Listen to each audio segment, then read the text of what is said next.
The logistics of habits. Taking an action and building that up to a habit usually occurs within 4 steps. Here they are as broken down by James Clear in his book Atomic Habits. First is the cue. There's a cue. The cue typically comes from your environment. And this is why sometimes the easiest way to make or break a habit is to simply change your environment. Want to take that vitamin every day? Put it in a place where every day you see that so that it becomes automatic that you take it. The problem is that it's not only your environment, but people and situations that can also act as a cue. For example, a situation can be you're tired at night. So you sit on the couch. That's the cue. You're tired. You get that internal signal. That's the cue. And so you sitting on the couch ends up with you losing a couple hours, either you scrolling on the phone or you watching TV. People are also cues. For example, say you want to drink less and one of your friends wants to get dinner. And this friend is a friend that every time you get together, you drink more than you know you want to. And so you agree to go out to dinner,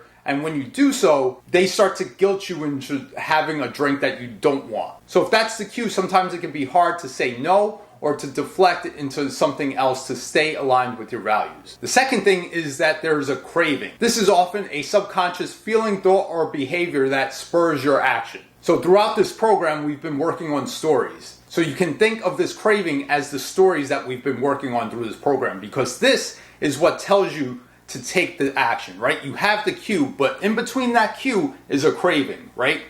With your friend out to dinner, the craving might be that I have to do this, otherwise I'm going to lose a friendship. Or the environment, the situational cue of you being tired is I just want some downtime, right? The craving is I want to relax. So if you can understand what those stories are, yes, the cue might be the same, but if you can change the stories, then you have a way to change the actions you end up taking. And the key with doing that is being able to understand what those stories are for you first, and then being able to get to the heart of the story, what that ultimate end is for you. The third thing is your response. So what actions do you take because of that cue and craving? Here is the logistics, right? This is what you actually do, the action you actually take. And if you've had a consistent habit for a while, it becomes so automatic. You don't even recognize that the cue has influenced you or that you have a craving. It's just, oh, this is the thing, so I do this. And that's why sometimes habits can be hard, because you need to go back to figure out what the cue is and what that craving is. And the fourth thing is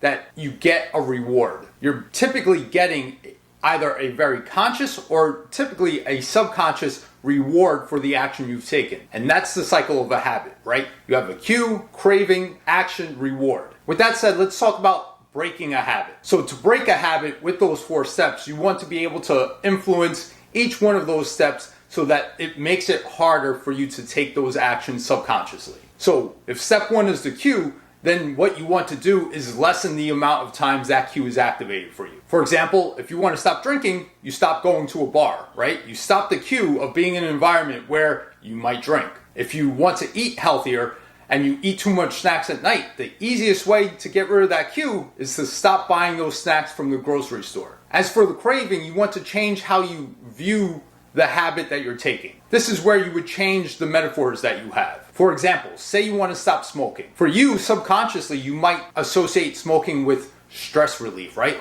Like I need to smoke because it calms me down. And that's the metaphor that you have. It's something that calms you down. But if you wanted to stop smoking permanently, then you would want to change that craving, right? You would want to change that association in your brain. And so you would want to associate smoking with some of the worst visceral things that you can imagine. For example, you can associate smoking with like sewer water, and every time that you put a cigarette in your mouth, it's sewer water draining down into the drain, and that's what you're putting into your mouth, because it's the same shit, right?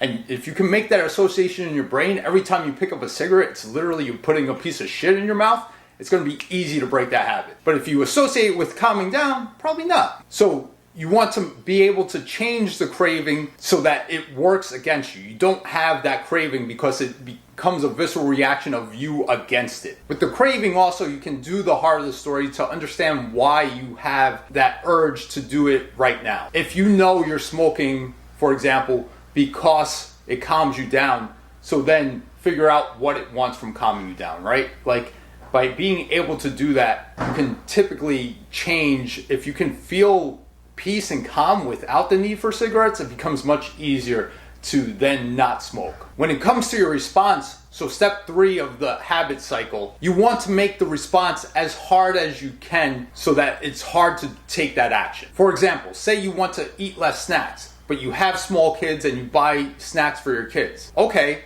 you can buy snacks for your kids, but then put it in a place where it's not obvious that you would need to go get those snacks. Make it hard for you to get them. In this way, it becomes a conscious choice when you go to get those snacks versus a subconscious action, right? You're not just doing it automatically. And in step 4 of the habit cycle, the reward, you want to make it as ungratifying as you can if you're trying to break a habit. Here, you might want to remember your values and how you define your values and the actions that are aligned with your values and the actions you're taking. And if they're not aligned, then you know you want to make it ungratifying for you. With all of those things, when it comes to creating new habits, creating positive habits, you want to do the opposite. So for step 1, the cue, you want to make it as easy and obvious for you to be able to take that action. For example, if you want to work out in the morning, you have your clothes laid out and all you have to do is get up, put those clothes on and head out the door. Maybe brush your teeth, right? Like that's it. For step 2 of the craving, you want to make it as attractive as possible for you. You want to see the actions that you're taking in your head, consciously and subconsciously, as something that adds to your life. Most people don't work out because they're like, oh my God,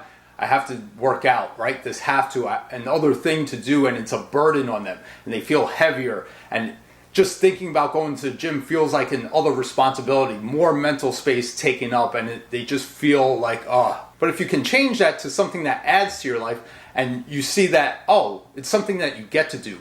And you're like, remember that time that you were sick and you couldn't move out of your bed and you felt like shit and you were staying at home and all you wanted to do was go outside and be able to play and do things, and you have younger nieces and nephews or kids and you get to play with them? Yeah, here's your chance to be able to do that, right? You get to do that on a consistent basis. It's not something you have to do, it's something that you get to do because it adds to your life. And at the end of it, you can know that, damn, that felt good. So step 3, the response, so the action you take, again, you want to make this as easy as possible for you to do. You want to make getting started easy. This is similar to the cue, but the goal with the response is to make it as easy overall, right? The cue might be to have your clothes out the night before, but the response, easy to do, is that you have the workout planned or you have a trainer where you don't have to think about it, right? You make it as easy as possible for you to take those actions. This is also the advice of start small and then grow from there. For example, you might start with going to the gym 15 minutes, right? And then after a couple of weeks, you move it to 20 minutes. And that's it, right? You just make the action as easy as you can. And then the 4th step, the reward, you want to make it as satisfying as you can. In other words, what you want to do is have a small benefit in the moment that you feel instantly. For example, if you don't love working out, but you enjoy listening to a certain podcast or watching a certain TV show or listening to audiobooks or something like that, or even talking on a phone with a friend, then do that while working out, right? Don't make the workout so hard that you can't do something else that you enjoy. So you get the benefit of doing that action in the moment. And there are a lot of examples of what you can do, but the goal with all of this is to understand that habit cycle, right? The cue, the craving, the response, and the reward. And knowing whether or not you're trying to break or make a habit, and then making and adjusting each one of those steps of the habit cycle either easier or harder. So these are the basic logistics of how to turn an action into a habit. And all of that's really good, and you should know this as a basic concept. But in the next video, we're going to make it more personal. If you have any questions for me, please feel free to let me know.